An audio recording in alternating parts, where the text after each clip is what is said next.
Je vais vous conter une histoire troublante, une histoire angoissante. Je vais vous raconter mon histoire, ou plutôt la fin de mon histoire. Une histoire où il y avait encore des êtres humains sur Terre.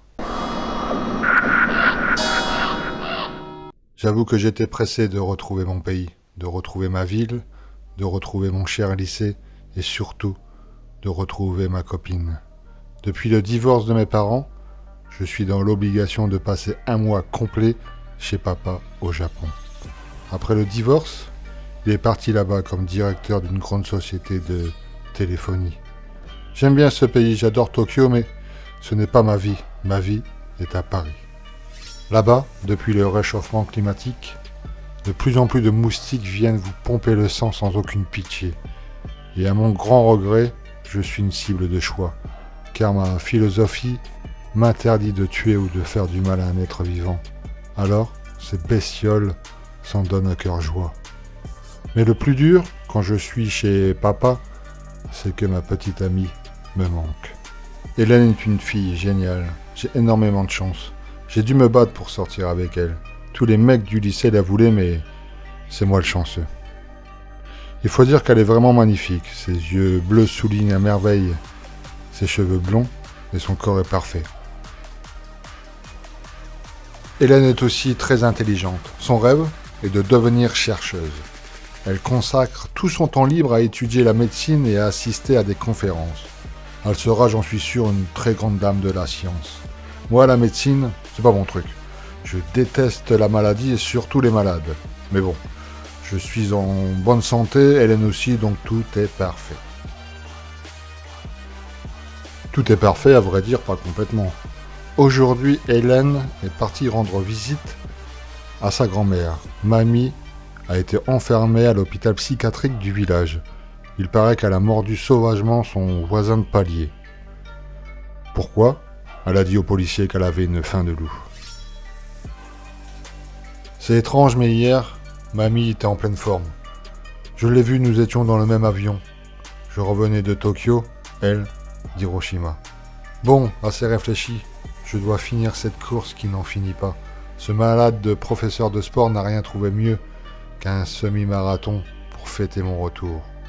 Mes jambes commencent à se faire lourdes. Mes poumons me feront regretter mes dernières cigarettes. Mon corps est épuisé.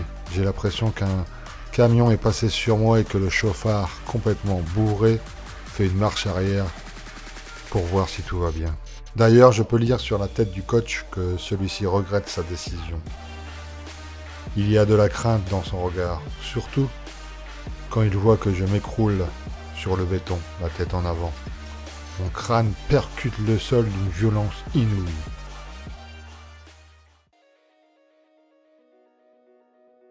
Je déteste les hôpitaux et les cabinets de médecins, mais l'infirmière du lycée est un vrai régal pour les yeux.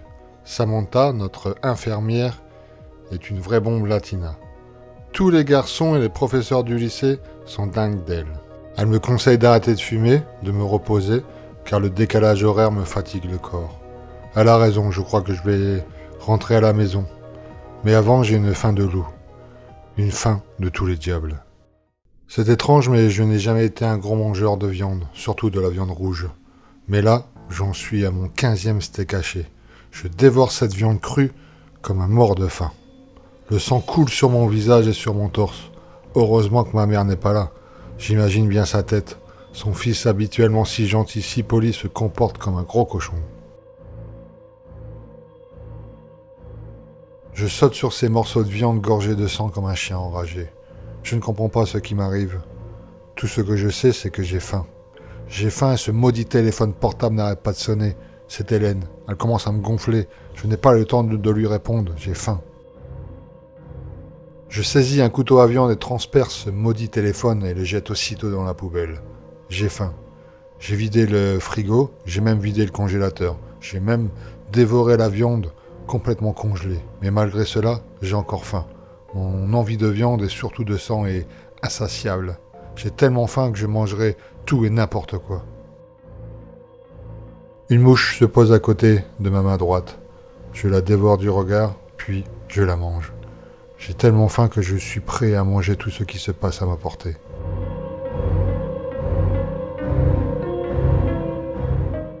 6e jour, maman est partie en voyage d'affaires. Elle m'a laissé un numéro de téléphone sur le frigo en cas d'urgence. Je m'en fous, elle peut aller au diable. Le problème, c'est que le frigo est vide. J'ai faim et je suis énervé. Surtout que cet abruti de voisin tond sa pelouse encore et encore. Le bruit infernal de sa tondeuse me déchire la tête. Il m'énerve avec sa tête de piaf. Je le vois à travers la fenêtre de la cuisine. Il chevauche sa tondeuse comme un chevalier du Moyen-Âge attaquant un château fort. Il a l'air ridicule. Il transpire comme un gros porc. Cet obèse me rend malade. Je suis énervé et en plus, j'ai faim. J'ouvre la fenêtre. Tu vas faire moins de bruit, espèce de gros lard! Il ne m'a pas entendu. Sa tondeuse fait trop de boucan. Je décide alors de sortir et lui dire ces 4 vérités. Je prends un couteau de cuisine. On ne sait jamais. J'ai faim. Mon estomac souffre.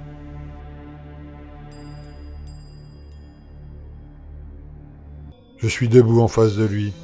Il n'est pas content de mes insultes. Il ne voit pas le couteau que je cache dans le dos. Il me dit que je suis trop maigre. Il me demande où sont mes parents. Il veut savoir si mes parents me traitent bien. Il veut savoir si je ne suis pas un enfant battu. Il me donne un numéro de téléphone. C'est le numéro du centre d'appel pour personnes maltraitées.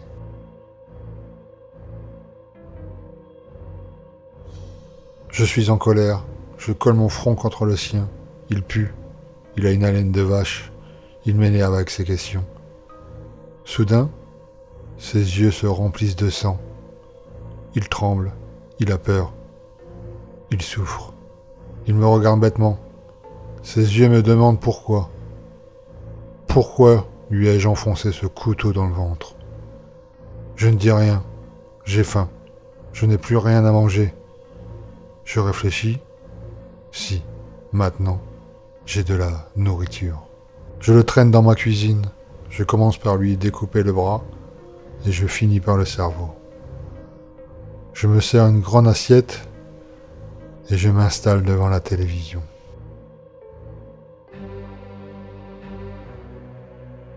En gros plan, une journaliste crache ses mots sans prendre la peine de respirer. Elle semble paniquée. En arrière-plan, on aperçoit un hôpital. C'est l'hôpital où est soignée la grand-mère d'Hélène. D'après la fausse blonde, cette clinique serait en quarantaine. Un virus inconnu a été détecté. Tous les occupants sont contaminés. On peut voir également que l'armée est sur place. Les engins de guerre ont remplacé les ambulances. Le journaliste disparaît de l'écran et c'est un médecin qui apparaît.